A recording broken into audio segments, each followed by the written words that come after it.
नमस्कार। लोकतंत्र के महापर्व का काउंटडाउन शुरू हो चुका है। कुर्सी एक है, दावेदार अनेक हैं। असली लड़ाई इसी बात को लेकर है कि आखिरकार कौन बनेगा प्रधानमंत्री। लेकिन इस वक्त प्रधानमंत्री की कुर्सी पर माननीय श्री नरेंद्र मोदी जी हैं, जो इस वक्त हमारे साथ लाइव मौजूद हैं। बहुत बहुत धन्यवाद मोदी साहब आपका। आपके दर्शकों को नमस्कार और आपको भी नमस्कार। नमस्कार सर। एबीपी न्यूज़ नेटवर्क पे वक्त निकालने के लिए आपका बहुत बहुत धन्यवाद।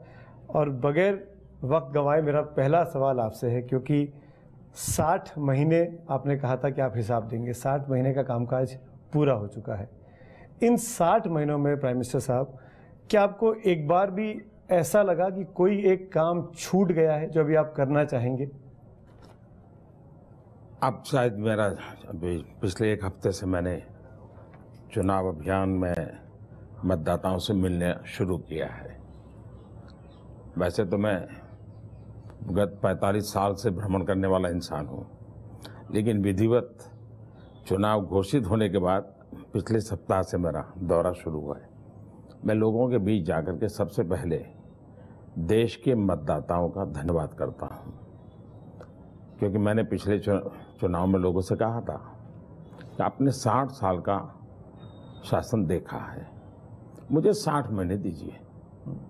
और मैं जाकर के याद कराता हूँ कि मैंने आपसे 60 महीने मांगे थे, और अगर आपको मेरे 60 महीने के काम से संतोष है तो उसका क्रेडिट मुझे नहीं आपको जाता है, क्योंकि आपने मुझे अवसर दिया। इसलिए मैं आपका धन्यवाद करने के लिए आया हूँ। तो मैं पूरे देश में अभी जो प्रवास कर रहा हूँ वो मतदाताओं के धन्यवाद का प्रवास कर रहा हूँ। अब जहाँ तक 60 साल और 60 महीने का सवाल है, देश ने अनुभव किया है कि एक प्रधानमंत्री लगातार काम करता रहे, कोई क्वेश्चन नहीं कर रहा है। एक प्रधानमंत्री सिर्फ और सिर्फ देश के लिए लगा रहे, कोई क्वेश्चन नहीं करता है। आप लोग भी नहीं करते, मेरा सौभाग्य है। दूसरा,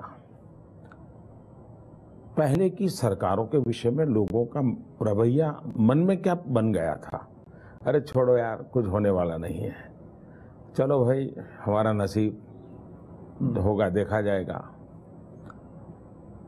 पॉलिसी पैरालिसिस, डेली अखबारों में खबरें आती थी कुछ हो नहीं रहा है। खबरें ये आ रही थी कि भ्रष्टाचार ये हुआ, वो हुआ, टिकना हुआ, फलाना हुआ, यही हो रहा। 60 महीने में आप देखेंगे कि नई नई आशा आकांक्षा की बात आती है। मोदी जी ये किया, ये तो ठीक है, लेकिन आप तो हैं, ये कर दो, आप तो है, ये आप कर दीजिए। ये बहुत बड़ी बात है कि जब देश के सामान्य नागरिक के मन में एस्पिरेशंस पैदा होते हैं, बहुत बड़ी बात होती है, और ये हुआ है। और इसलिए मुझे संतोष है कि देश के सामने मैंने एक नया वर्क कल्चर, मिशन मोड में पूर्ण समर्पित भाव से सरकार चलाना, कड़े फैसले लेने पड़े तो वो भी लेना, बड़े फैसले लेने पड़े तो वो भी लेना। और उसके कारण आज देख सकते हैं कि देश को एक गतिशील सरकार, काम करने वाली सरकार ये देश ने देखी है, और देश ने एक नए वर्क कल्चर को देखा है। और मैं कभी पब्लिकली कहता हूं कि हमारे देश में आज़ादी के बाद सिर्फ 2 प्रधानमंत्री ऐसे बने हैं जो कांग्रेस गोत्र के नहीं हैं। बाकी जितने बने किसी और दल से बने होंगे, लेकिन उनका सबका गोत्र कांग्रेस रहा है। एक अटल बिहारी वाजपेयी और दूसरे नरेंद्र मोदी। ये 2 लोग ऐसे हैं जो कांग्रेस गोत्र से नहीं आए हैं। और इसलिए पहली बार देश को कि कांग्रेसी सोच वाली सरकार और बिन कांग्रेसी सोच वाली सरकार क्या होती है, ऑल्टरनेट क्या होता है, वो पहली बार पता चला है। तो प्रधानमंत्री जी, अगर आपको लगता है कि एस्पिरेशंस जागे हैं और बहुत कुछ अच्छा हुआ है, तो ऐसा क्यों है कि राहुल गांधी एक ऐसा मैनिफेस्टो लेकर आते हैं जिसमें 6000 महीना देने की बात करते हैं? आप गरीब किसानों को 6000 सालाना देने की बात करते हैं, वो गरीब, हर एक गरीब को 6000 देने की बात करते हैं, और आप उसे धकोसला बताते हैं। क्या वजह है? देखिए, कांग्रेस पार्टी जिसने 60 साल तक देश में, 60 से भी अधिक साल तक राज किया, ऐसा दल जिसके पास अनुभवी राजनेता है, पुरानी सरकारें चलाई हुई है, सरकार की नीति कीटी को जानते हैं, संसाधनों को जानते हैं, सरकार की मर्यादाओं को जानते हैं और दुनिया कैसे आगे बढ़ रही है उसके तौर तरीके भी जानते हैं। ऐसे समय कांग्रेस जैसी पार्टी के पास से एक मैच्योर मैनिफेस्टो की अपेक्षा होना बहुत स्वाभाविक है। तो कांग्रेस पार्टी के मैनिफेस्टो ने बहुत निराशा पैदा की है। अच्छा होता कि वो बीजेपी से भी शानदार चीजें लेकर के आते, लोकतंत्र में वो अच्छा होता, लेकिन उसके बजाय उन्होंने शॉर्टकट ढूंढा। और आप अगर रेलवे क्रॉसिंग में जाते हैं तो वहां लिखा होता है shortcut will cut you short. तो उन्होंने शॉर्टकट ढूंढा है और उन्होंने अभी जो 5 राज्य देखो, पंजाब देखो, कर्नाटक देखिए या मध्य प्रदेश, छत्तीसगढ़, राजस्थान, उन्होंने लिखित में वादा किया है कि वे नौजवानों को हर महीना पेंशन देंगे, पैसे देंगे, अलाउंस देंगे। किसी सरकार ने अभी तक दिया नहीं है। उन्होंने 2004 में वादा किया था कि वे हर घर में बिजली पहुंचाएंगे। 2014 में आने के बाद भी मैंने अभी तक 2.5 करोड़ परिवारों में पहुंचाए, फिर भी अभी मैं लक्ष्य से थोड़ा अभी बाकी हूँ। शायद अभी मई जून तक शायद काफी कुछ कर लूंगा। उन्होंने किसानों को डायरेक्ट बेनिफिट ट्रांसफर करने का वादा किया था। 2004 में किया, 2009 में किया, नहीं किया। उन्होंने वादा किया था किसानों को एमएसपी देंगे। उन्होंने किसानों को एमएसपी जो देना चाहिए बढ़ाने की बात कही थी, उसके विषय में कुछ नहीं किया। और इसलिए उनका ट्रैक रिकॉर्ड चुनावी वादों वाला है। और उनकी जो इकोसिस्टम है जिसमें काफी आप जैसे मित्र उनकी मदद भी करते हैं और करें, उसमें मुझे बुरा नहीं है, मेरी शिकायत भी नहीं है, तो वो चलती रहती है। हकीकत में धरती पर इसलिए देश के जो अपॉलिटिकल लोग हैं, इंटेलेक्चुअल्स हैं, इकोनॉमिस्ट हैं, मीडिया के लोग हैं, उन सब ने कांग्रेस के ट्रैक रिकॉर्ड को एक बार देश के सामने रखना चाहिए और उस ट्रैक रिकॉर्ड को देखने के बाद तय करना चाहिए ये करने योग्य है कि करने। दूसरा, ढकोसला पत्र कहने के पीछे मुझे दर्द हुआ कि कांग्रेस जैसी पार्टी राष्ट्रीय सुरक्षा के मुद्दों पर मैनिफेस्टो में ऐसी बात करे, देश की सेना को इतना जलील करे, बलात्कार के आरोप वाली बातें करें, ये शोभा देता है क्या?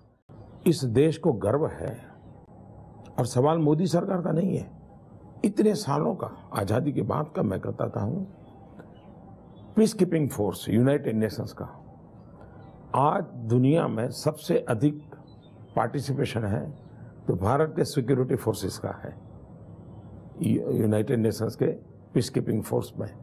और दुनिया के अनेक देशों में ये पीस कीपिंग फोर्स के जवान के नाते जाके काम करते हैं और कहीं कहीं तो गरीब देशों में, बहुत ही गरीब देशों में जाते हैं। लेकिन मैं और आप, कोई पूरा हिंदुस्तान गर्व करेगा कि पीस कीपिंग फोर्स में गए हुए हमारे जवानों के प्रति एक भी शिकायत दुनिया में कहीं से नहीं आई है और न ही यूएन ने कभी इस विषय का हमारे सामने विषय रखा है।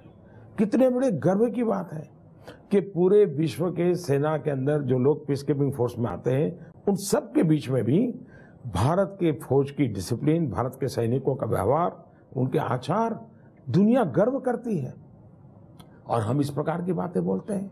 आप स्वयं का कानून हटा लाए, आपने कभी रेगुलरली रिव्यू करना चाहिए, स्थिति देखनी चाहिए, कभी नहीं आंखें बंद रखी। हाँ, दुनिया में कोई ये नहीं चाहेगा कि बिल्कुल जेल खाना बना करके देश चलेगा, लेकिन आपने स्थितियां सुधारते जाना चाहिए। और जैसे हमने अरुणाचल प्रदेश में किया कि भाई स्थिति जहां सुधरी वहां को हमने बाहर निकाला, लेकिन कानून खत्म कर देना, कानून को बदल देना, ये जो आप टुकड़े टुकड़े गैंग की भाषा बोल रहे हो, ये देश कैसे चलेगा? प्रधानमंत्री जी, क्योंकि आपने अफस्पा की बात की, मुझे याद है कि जब बीजेपी ने पीडीपी के साथ अलायंस किया था कश्मीर में, तो उस कॉमन जो आपका एजेंडा था उसमें ये बात थी कि एफ्स्पा को रिव्यू, आपने रिव्यू शब्द इस्तेमाल नहीं किया था, आपने एग्जामिन शब्द का इस्तेमाल किया था। डी नोटिफाई हम हर चीज को एग्जामिन करेंगे, हमने पहले भी कहा है और हमने अरुणाचल प्रदेश में किया, नॉर्थ ईस्ट में किया, हम करते रहते हैं।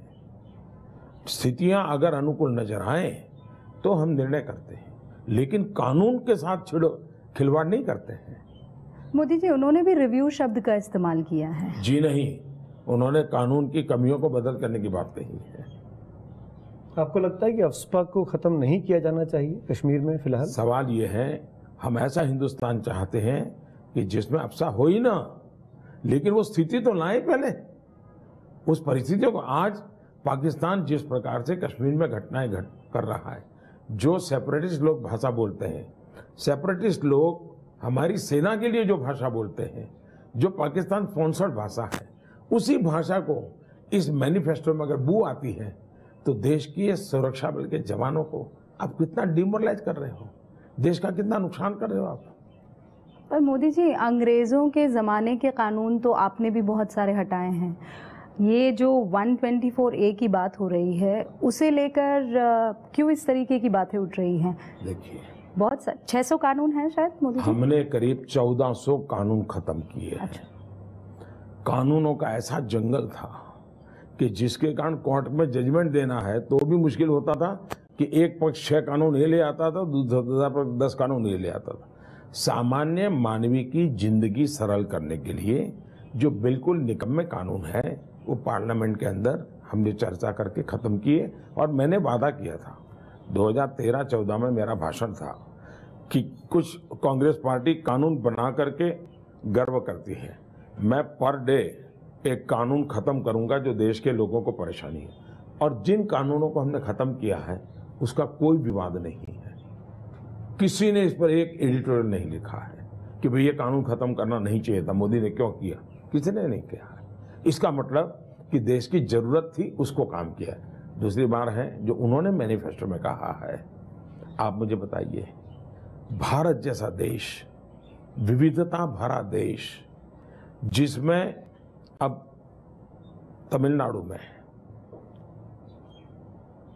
न्यूक्लियर पावर प्लांट को लेकर के वहां पर आंदोलन चला, यही कांग्रेस पार्टी ने 6000 से ज्यादा लोगों को ये देशद्रोह के कानून के अंदर पेश किए थे। क्यों? और आज वो दुनिया को उपदेश दे रहे हैं क्योंकि किसी ने लिख करके दे दिया और आपने वहां आकर के बोल दिया। आप चाहते हैं कि देश के टुकड़े टुकड़े होंगे, इस प्रकार की बातों को बल मिलता रहे। आप ये चाहेंगे कि तिरंगे झंडे को कोई रौंद दे, भारत के राष्ट्रगान का अपमान करते रहे, बाबा साहब आम्बेडकर की मूर्ति है कोई जाकर के तोड़ दे। क्या इन चीजों को रोकने के लिए क्या करोगे आप? तो इन लोगों पर राजद्रोह का मुकदमा लगना चाहिए। जो लोग राष्ट्रद्रोह की प्रवृत्ति करते हैं उनके पर राष्ट्रद्रोह का मुकदमा चलना चाहिए। कांग्रेस ये आरोप लगा रही है मोदी जी कि एक तो होता है राष्ट्रद्रोह, एक है राजद्रोह। कांग्रेस ये कह रही है कि सरकार की आलोचना करना अगर उस कैटेगरी में आ जाता है, और आपके ऊपर ये आरोप लगा रही है। न्यायपालिका हमारी उस पर भरोसा करना चाहिए, वो दूध का दूध पानी का पानी कर सकते हैं। ये राजद्रोह को राष्ट्रद्रोह कह रहे हैं कि राजद्रोह को का बदले की भावना से कर रहे हैं। हमारी न्यायपालिक व्यवस्थाएं हैं, अगर कानून ही नहीं होगा तो आप करेंगे क्या? न्यायपालिका है हमारे पास। एक सवाल पे वापस लौटना चाहूँगा। हम लोग एफ्स्पा की बात कर रहे थे, कश्मीर की बात कर रहे थे।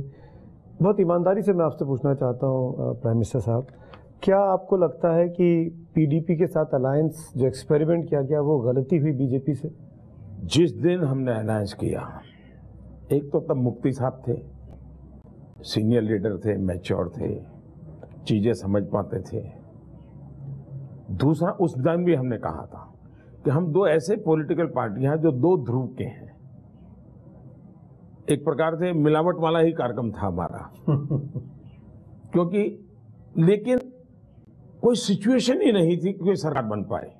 अगर एनसी उस समय मुफ्ती साहब को सहयोग देकर के खड़ी हो जाती तो हम तो अपोजिशन में रहने के लिए तैयार थे। हमने इंतजार किया था, 3 महीने तक सरकार बनाई नहीं थी। हम ऐसी पोजीशन में नहीं थे कि हम सरकार बनाएं, और इसलिए हमने कभी क्लेम नहीं किया था। सबसे ज्यादा मेंबर हमारे चुन करके आए थे, लेकिन हम वो कर नहीं सकते थे। ऐसी स्थिति में कश्मीर के हित में एक मिनिमम एजेंडा लेकर के कुछ कर सकते हैं क्या? हमने चलाने की कोशिश की, अच्छे काम भी किए, लेकिन मुफ्ती साहब चले गए। महबूबा जी के साथ काम करना था। महबूबा जी का एक अलग काम करने का तरीका है। अब मुद्दा एक बड़ा महत्वपूर्ण आया जिसके कारण ब्रेक हुआ जी। हमारा स्पष्ट मत था कि जम्मू कश्मीर में स्थानीय निकायों के चुनाव होने चाहिए, पंचायत के, नगर पालिका के, और वहाँ की जनता को अपना कारोबार चलाने का हक देना चाहिए। दूसरा, जैसे हिंदुस्तान के सब राज्यों में पंचायतों को सीधे पैसे जाते हैं, वैसे पंचायतों को पैसे जाने चाहिए ताकि वो अपना निर्णय कर सके। ये नहीं चाहते थे कि पंचायतों की ताकत बढ़े, पैसा बढ़े। उनके चाहता था कि नहीं, जो कुछ भी आए वो जम्मू कश्मीर के सरकार के हाथ में ही आ जाए। हमने कहा चुनाव करवाना पड़ेगा, और उन्होंने डर पैदा करने की कोशिश की, अगर चुनाव कराएंगे तो हत्याएं हो जाएगी, खून बह जाएगा, पता नहीं क्या कुछ कहा। आखिर कर भी डिसाइडेड कि भी अगर आप चुनाव नहीं कराते तो हम आपसे दूर जाते हैं। हम अलग हो गए, गवर्नर रूल आया, चुनाव हुए। आज हजारों की तादाद में पंच सरपंच वहाँ कारोबार चला रहे हैं, और भारत सरकार से जो फंड जाता है, राज्य सरकार से जो फंड जाता है, सीधा अब उनके खाते में जाने लगा है, तो वो काम कर रहे हैं। और 70-75% वोटिंग हुआ, एक भी हिंसा की घटना नहीं हुई, नॉट अ सिंगल। ये बड़ी गौरवपूर्ण बात है, इसकी ओर देश का ध्यान जाना चाहिए। तो इसका मतलब गलती हो गई थी अलायंस करके? हमारी कोशिश थी अच्छा करें जी। कुछ कमी रह गई, हम नहीं कर पाए तो हम जम्मू कश्मीर की जनता पर बोझ बनना नहीं चाहते थे। हमने कहा भाई नमस्ते, हमको जाने दीजिए, हम छोड़ दिए। इसलिए सवाल पूछा आपसे कि क्या आने वाले दिनों में कभी दोबारा अलायंस की कोशिश हो सकती है कश्मीर की पार्टियों से, पीडीपी या एनसी, क्योंकि आप दोनों के साथ अतीत में संबंध बना चुके हैं, अलायंस हो चुका है। मैं समझता हूं कि राजनीति में जो और तो के आधार पर, इफ्स एंड बट्स के आधार पर मीडिया वार्ता में नेताओं ने उलझना नहीं चाहिए। मोदी जी, मैं कश्मीर के बारे में आपसे जानना चाहती हूँ, और जब मैं आपसे ये बात कर रही हूँ तो मैं चाहती हूँ कि प्रधानमंत्री नरेंद्र मोदी अपने पहले जो शब्द को प्रधानमंत्री को हटा दें, अलग कर दें। नरेंद्र मोदी जब अकेले में कभी सोचते हैं तो क्या उनको लगता है कि कश्मीर को बेहतर ढंग से हैंडल किया जा सकता था, और नरेंद्र मोदी सरकार या नरेंद्र मोदी उस काम को नहीं कर पाए? एक तो आपका सवाल बहुत लोडेड है। आप खुद न्यायाधीश बन करके आरोप भी लगा दिया, जजमेंट भी दे दिया। लेकिन आप शायद पता नहीं होगा, मैं बहुत सालों तक, जब आतंकवाद चरम सीमा पर था पंजाब में, जम्मू कश्मीर में, उस समय यहाँ पार्टी के संगठन का काम करता था। मैं यहाँ के हर ब्लॉक में बस में बैठ करके दौरा किया हुआ इंसान हूँ, इसलिए मैं उसकी बारीकियों को जानता हूँ। और जब हम जम्मू कश्मीर की बात करते हैं तो हमने लद्दाख, श्रीनगर वैली और जम्मू सबकी चर्चा करनी चाहिए। आप देखिए, जो घटनाएं पहले होती थी उसमें बहुत बड़ी मात्रा में कमी आई है। जो विकास रुका हुआ था वो बहुत तेज गति से आगे बढ़ रहा है। आप जान करके खुशी होगी, आज जम्मू कश्मीर, जो मेरा हर घर बिजली पहुंचाने का काम है, जम्मू कश्मीर में हर घर में बिजली पहुंच गई। ये बड़े गर्व की बात है। हम वहां पर शौचालय बनाने में पूरी तरह सफल हो गए। ओपन डेफिकेशन फ्री वहां के सब डिस्ट्रिक्ट घोषित हो चुके हैं। एक के बाद एक काम हो रहे हैं। विकास के हो रहा, आर्थिक प्रवृत्ति, आज वहां से एक्सपोर्ट बढ़ रहा है, वहां के एप्पल पूरे हिंदुस्तान में जा रहे हैं। कृषि क्षेत्र में बहुत बड़ा बदलाव आ रहा है। खादी जैसा क्षेत्र जो बिल्कुल गड्ढे में गया था, उसको भी हमने वहां रिवाइव कर दिया। तो इसलिए जम्मू कश्मीर की प्रगति, जम्मू कश्मीर का टूरिज्म बढ़ रहा है, पहले की तुलना बढ़ रहा है। अमरनाथ यात्री की संख्या बढ़ रही है, वैष्णो देवी की संख्या बढ़ रही है। हमने एजुकेशनल इंस्टीट्यूट बहुत बड़े बड़े बनाए।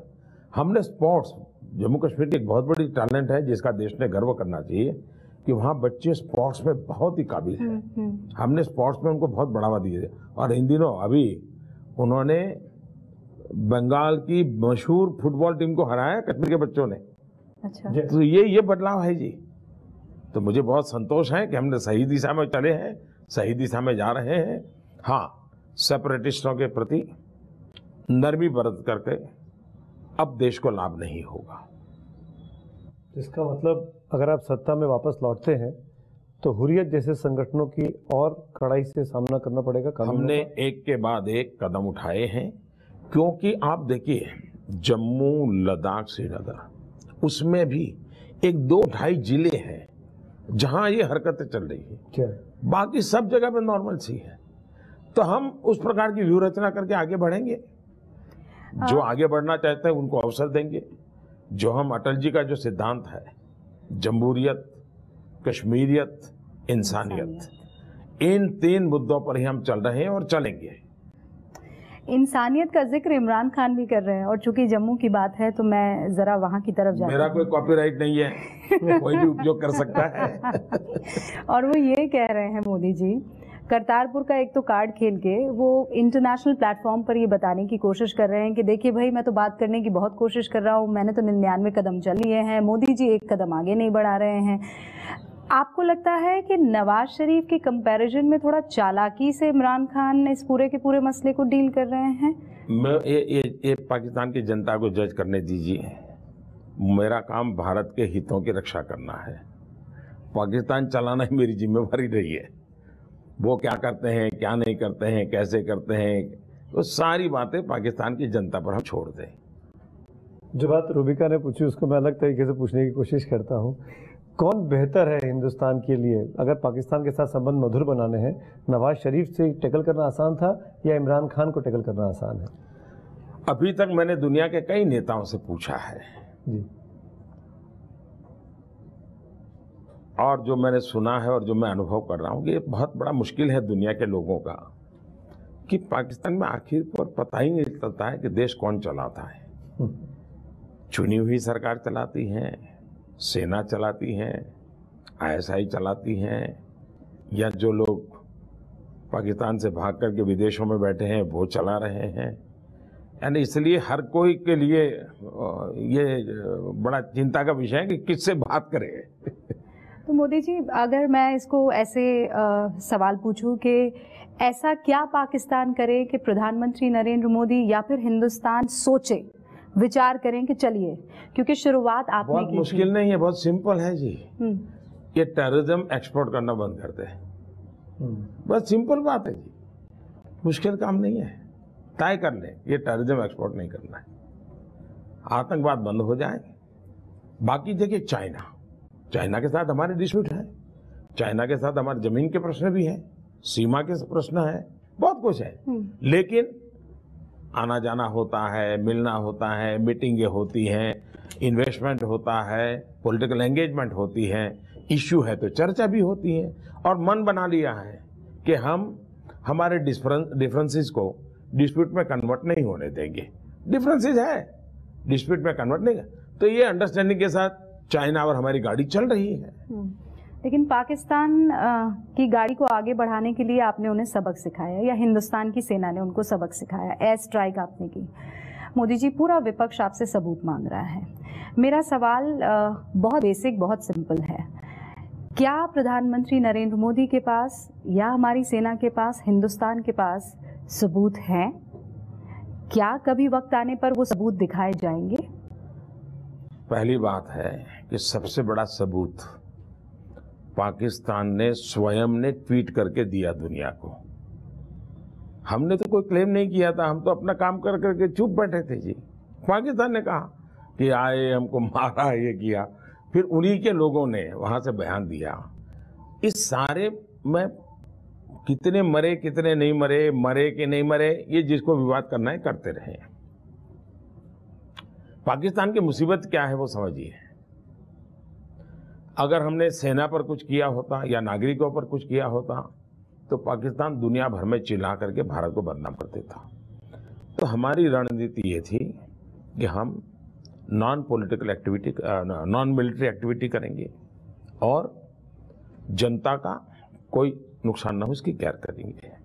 ये पहला हमारा मूलभूत सिद्धांत था। और हम टारगेट आतंकवाद को ही करेंगे, आतंकवादियों को ही करेंगे। तो तो वो सारा हमने रिसर्च किया, कहाँ करना चाहिए, सब तय किया और एयरफोर्स ने जो करना था अपना बहुत सफलतापूर्वक काम किया। अब इसको स्वीकार करने में पाकिस्तान का प्रॉब्लम यह है कि इसका मतलब उसको स्वीकार करना पड़ेगा कि उस जगह पर आतंकवादी एक्टिविटी चलती थी। आज जो दुनिया को पाकिस्तान नकारता रहा है कि हमारे यहाँ ऐसा कुछ नहीं है, वो ढकोसला खुल जाता। इसलिए किसी भी हालत में पाकिस्तान को इसको दबाए रखना है।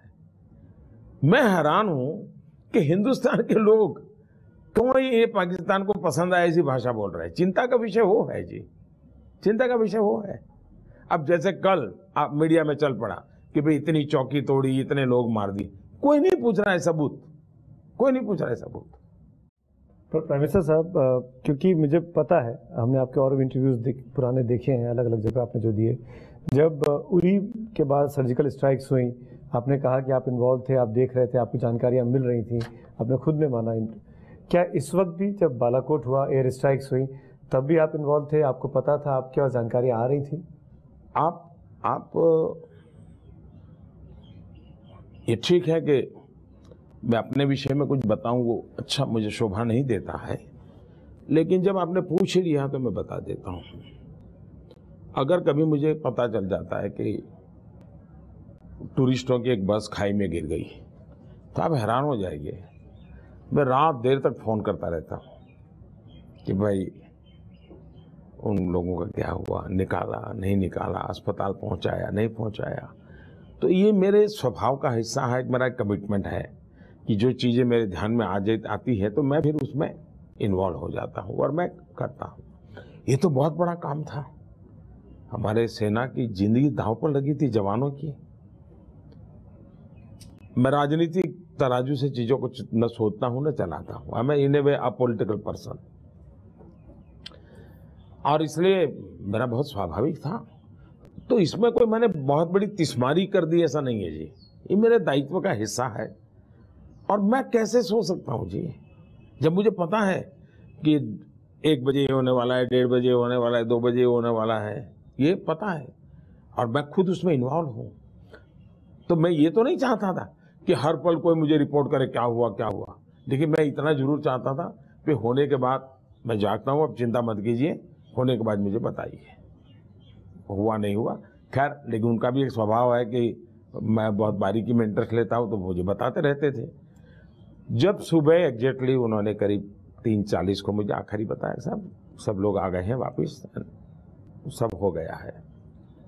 वो कोड की भाषा होती है, उस कोड भाषा में बात होती है। उसके बाद मैं सो सकता था, मैं सोया नहीं। मेरे मन में आया मैं जरा देखूं, नेट पर सर्फिंग करूं, दुनिया में कुछ हलचल शुरू हुई है क्या, दुनिया में इस प्रकार की चीज़ों में जो रुचि रखने वाले ऐसे जगह पे जाकर के। तो नेट पर मैं देखने लगा, लेकिन करीब 5, सवा 5 तक कोई हलचल मुझे नजर नहीं आई। इतने में मैंने देखा कि पाकिस्तान का ट्वीट आ गया। तो फिर मेरा सब हमारे लोग गए तो उनको जगाया। मैंने कहा भाई देखिए, अब स्थिति हमने बदलनी पड़ेगी, ये तुरंत सबके साथ बैठना पड़ेगा। फिर मैंने सुबह 7 बजे मीटिंग बुलाई। मतलब सच में ना आप सोते हैं ना सोने देते हैं। मैं किसी को जगाता नहीं हूँ, अगर कोई सो नहीं पाए तो उनकी मजबूरी है। मोदी जी, इसी से जुड़ा हुआ सवाल इसलिए, आप कह रहे हैं कि अगर किसी का एक्सीडेंट हो जाए यात्रियों से भरी गाड़ी का, तब भी मैं सो नहीं पाता हूँ। लेकिन जब पुलवामा में शहीद हुए थे तब आप पर बहुत गंभीर आरोप लगे और ये कहा गया कि आप जिम कॉर्बेट में लगातार शूटिंग करवाते रहे। सच्चाई बताइए ना मोदी जी। कोई ऐसे आरोप पर भरोसा नहीं करेगा जी, कोई भरोसा नहीं करेगा जी। आप क्या बात करते हैं, मुझे बहुत दुख होता है जब ऐसी बातें करते हैं। पुलवामा की घटना मुझे पहले से पता थी क्या कि इसलिए मैं चला गया? मेरा तो रूटीन कार्यक्रम था उत्तराखंड में। और आप मुझे बताइए, कुछ चीज़ें ऐसी होती है तो हैंडल करने का तरीका होता है। मैं पटना में था 2013 अक्टूबर में, लाखों लोगों की मेजनी थी गांधी मैदान में, जनसभा चल रही थी और सभा के अंदर बम धमाके हो रहे थे, हम निर्दोष लोग मारे जा रहे थे। अब उस समय मेरे मुंह से थोड़ी सी भी बात निकल जाती तो कितना बड़ा तूफान खड़ा हो जाता। मैं लगातार इसको दबाता रहा, इस न्यूज़ को दबाता रहा कि भाई, और एक बार तो मैंने ये भी भाई कुछ उत्साह से के लोग पटाखे फोड़ रहे हैं ऐसा भी कह दिया मैंने, जबकि मुझे मालूम था, मंच पे आ गया था मेरे पास बात। कुछ लोगों ने ये भी कहा कि मोदी जी ने सभा बंद क्यों नहीं की। अगर मैं सभा बंद करता और इतने लाखों लोग अगर हो दौड़ धूप हो जाती, न जाने क्या हो जाता। अगर ये मॉब कहीं और चल पड़ा होता, किसी को टारगेट कर देता तो क्या होता। ऐसी परिस्थिति में मानसिक संतुलन रखते हुए चीजों को बचाना होता है। अब ऐसी समय कौन मुझ पे क्या आरोप करेगा और मैं भी उछल पड़ा, क्योंकि उस समय मैं मोबाइल फोन पे मैंने उत्तराखंड की मेरी सभा में जाना कैंसिल करके मोबाइल फोन, लेकिन मोबाइल पर मैंने इस विषय को जिक्र जरा भी नहीं किया। जब तक कि मैं कंट्रोलिंग स्थिति पे पहुंचता नहीं हूं जहां पर कम्युनिकेशन, तो मैं तुरंत बाय रोड और घंटों तक, और उस दिन बहुत बारिश थी, मैं तुरंत बरेली आया वहां से हवाई जहाज पकड़ने के लिए। रास्ते में एक स्थान आया तो मैं वहां उतर के फिर से एक बार रिव्यू किया सारी स्थिति का, जो भी इंस्ट्रक्शन देना चाहिए था वो दिया, फिर मैं भागा और फिर मैं आया। आजकल एक टीवी चैनल की बड़ी चर्चा है, आपको पता है? आपके नाम से एक टीवी चैनल चल रहा है हिंदुस्तान में। हाँ, क्या है ये कंट्रोवर्सी? चल रहा है। अखबार, आप टी शर्ट आपके नाम की बिक रही हैं, टोपियां आपके नाम की बिक रही हैं, अब एक टीवी चैनल आ गया नमो टीवी। चला रहे हैं कुछ लोग। मैं देख नहीं पाया हूँ अभी, मैं देख नहीं पाया, मुझे समय नहीं मिलता इतना। इंटरेस्टिंग है, आपको ज़रूर देखना चाहिए। लेकिन अब मैं ज़रा, क्योंकि हम लोग फिनिश करने की ओर बढ़ रहे हैं, मैं बंगाल आपको ले जाना चाह रही हूँ, पश्चिम बंगाल। बड़ी उम्मीदों से बीजेपी पश्चिम बंगाल की तरफ देख रही है, और आपने ये कहा है कि दीदी जो है वो बैरियर की तरह है, हर्डल है, और दीदी कह रही हैं कि आपकी जो है स्पीड ब्रेकर, आप उनको कह रहे हैं, और वो ये कह रही हैं कि आप एक्सपायरी डेट से आपकी तुलना कर रही हैं। आपकी एक्सपायरी डेट है मोदी जी? देखिए, हर व्यक्ति पैदा होता है एक्सपायरी डेट लेकर के ही आता है। मैं नहीं मानता हूँ कोई ऐसा हो दुनिया में जीव जिसकी एक्सपायरी डेट ना हो। मेरी एक्सपायरी डेट का मुझे मालूम नहीं, अगर उनके पास है इस पद तो उन्होंने बता देनी चाहिए। प्राइम मिनिस्टरशिप का, प्राइम मिनिस्टरशिप की देखिए, वो 130 करोड़ देशवासी तय करेंगे। आपको लगता है इस बार बंगाल में चुनाव निष्पक्ष तौर पे हो पाएंगे, क्योंकि वहाँ इतिहास रहा है हिंसा का चुनाव के दौरान? देखिए, अब तक के सभी इलेक्शन कमिश्नरों ने ये रिपोर्ट की हुई है। सर्ट कोर्ट के मामलों में भी रिपोर्ट, जब लेफ्ट था तब भी यही हाल था, जब दीदी आई तब से ये हाल है, हिंसा बड़ी मात्रा में हो रही है। तो ये लोकतंत्र के लिए चिंता का विषय है। मैं चाहूँगा कि लोकतंत्र में विश्वास के लोग नज़र रखें, ये इस प्रकार की हिंसा ना हो। प्रोफेसर साहब, इस बार चुनावों में पहली बार अमित भाई भी लोकसभा चुनाव लड़ रहे हैं। अमित भाई की भूमिका आपके सहायक के तौर पर रही है। अमित भाई सालों तक विधानसभा में जीत करके आए, और गुजरात में कभी तो शायद सबसे ज्यादा वोटों से जीत करके आए, तो वो उनका ट्रैक रिकॉर्ड है। वे सचमुच में जनप्रतिनिधि हैं, और इसलिए उनका लोकसभा लड़ना कोई बहुत बड़ी चीज नहीं है। वो स्वाभाविक असेंबली तो लड़ते ही थे जी। सवाल तो मैं पूछने वाला हूँ। क्या वो आपकी आने वाली सरकार में नंबर 2 की पोजीशन पे होंगे? मैं समझता हूँ कि ये आप इस प्रकार की खेल खेल रहे हैं ताकि मेरी पार्टी में आप आग लगाना चाहते हैं। अमित भाई अगर सरकार में आना चाहते तो राज्यसभा के मेंबर थे ही थे भाई, 2 साल से, 1 साल से, 1.5 साल से, वो तब भी मिनिस्टर बन सकते थे। तो ये बेकार की बातें हैं, और मैं समझता हूँ इस प्रकार के विवाद पैदा करके आपका टीआरपी मिलेगा कि नहीं मिलेगा मैं नहीं जानता हूँ। एक चीज़, यूपी को लेके अमित भाई लगातार कहते रहे कि हमको 73 की ज़्यादा सीटें आएंगी, पर अभी एक कार्यक्रम में माननीय राजनाथ सिंह जी ने कहा कि हमारी 15 से 20 सीटें कम हो जाएंगी। आपका क्या आकलन है यूपी को लेकर स्पेसिफिकली? मैं पूरे देश का आकलन बता देता हूँ जी। मैंने प्रारंभ में कहा, मैंने ऐसी लहर 2013-14 में जब मैं देश भर में भ्रमण करता था मैंने नहीं देखी थी। इससे कई गुना प्रो लहर है। और जैसा आपने ही कहा कि जो फर्स्ट टाइम वोटर है वो एक मजबूत सरकार की ओर जा रहे हैं, और मैं मानता हूं कि देश को पूर्ण बहुमत वाली सरकार होनी चाहिए। ये मेरा स्पष्ट मत है। क्योंकि इतना बड़ा देश चलाने के लिए बहुत ज़रूरी होती है। और निष्पक्ष मीडिया ने भी, कमिटेड मीडिया के लोग हो तो मुझे उनके लिए कुछ कहना नहीं, निष्पक्ष मीडिया का यही मैसेज होना चाहिए कि देश को पूर्ण बहुमत सर किसकी हो किसकी नहीं उसके पक्ष में आप न पड़े वो तो मैं समझ सकता हूँ, लेकिन पूर्ण बहुमत की सरकार होना चाहिए, ये बात एजेंट डंके की चोट पर कहनी चाहिए। जहाँ तक मेरा भ्रमण हुआ उसके आधार पर मैं कहता हूँ कि भारतीय जनता पार्टी का अपना टैली पहले से बहुत बढ़ेगा।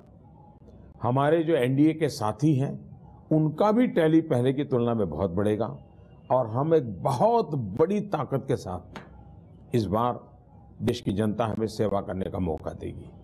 जाते जाते सुमित, मैं ये सवाल ज़रूर पूछना चाह रही हूँ कि पिछले 5 सालों में मेहुल चौकसी, नीरव मोदी, विजय माल्या भाग गए यहाँ से। उनको वापस लाने के लिए अब देश आपसे सवाल पूछ रहा है और विपक्ष भी जोर शोर से इस मुद्दे को उठा रहा है। आप कैसे देश को समझाएंगे? पहली बात यह है कि जो हमने कदम उठाए हैं उसी का कारण है कि भागने वालों को वहां की जेलों में भी जाना पड़ रहा है।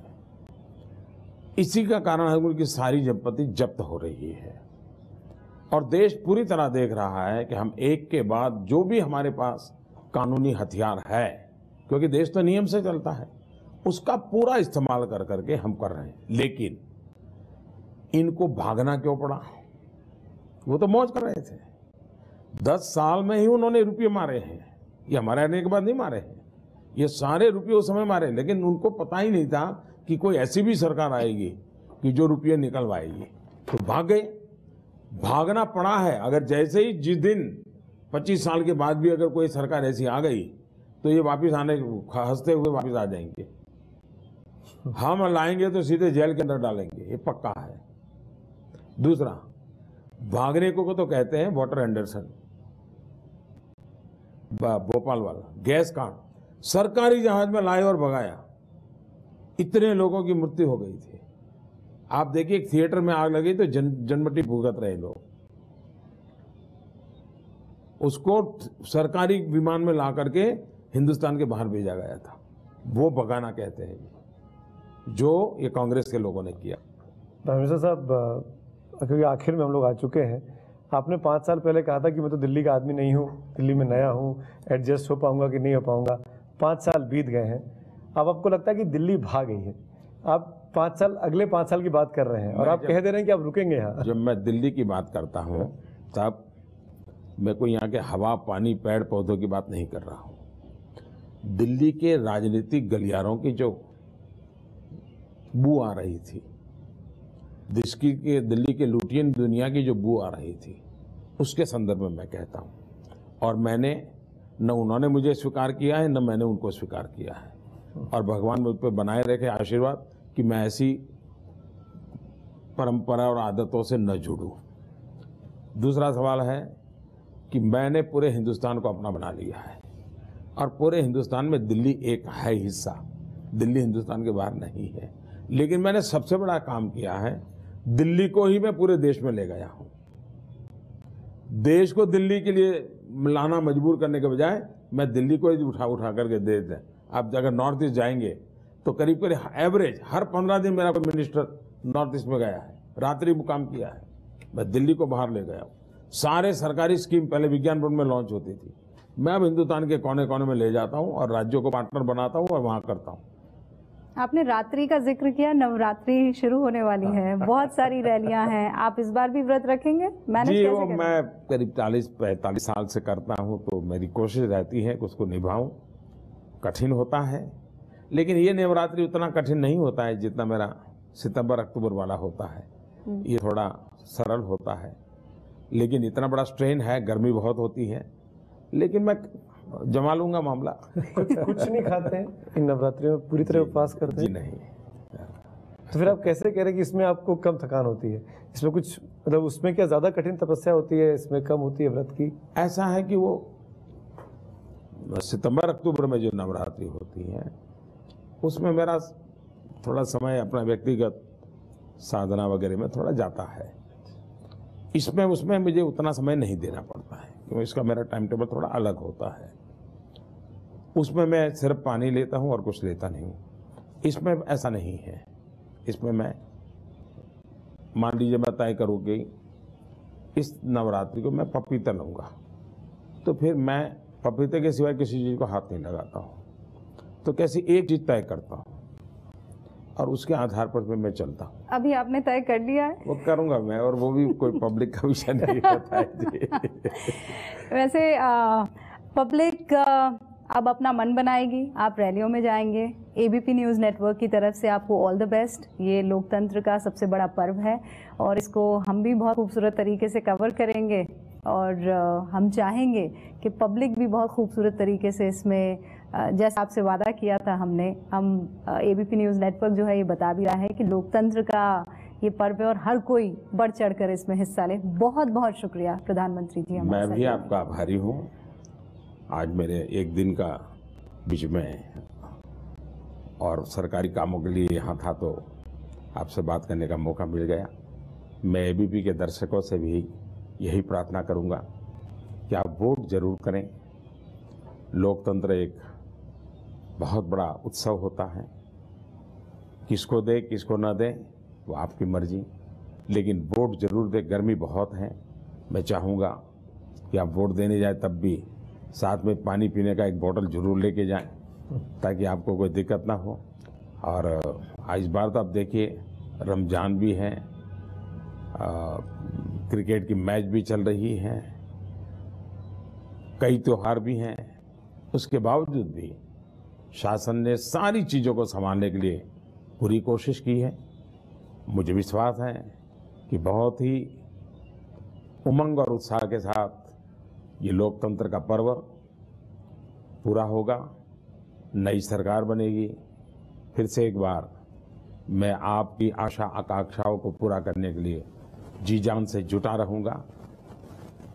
कभी कभी लोगों को लगता है कि भाई एक टर्म के बाद दूसरे टर्म में आदमी क्यों मेहनत करेगा, लेकिन मैं 2 टर्म हो या 10 टर्म हो, मैं जीवन के आखिरी पल तक आपके लिए हूँ, आपके लिए काम करता रहूँगा, ये मैं विश्वास देता हूँ। आप सबका बहुत बहुत धन्यवाद। बहुत बहुत शुक्रिया। Thank you so much. Thank you.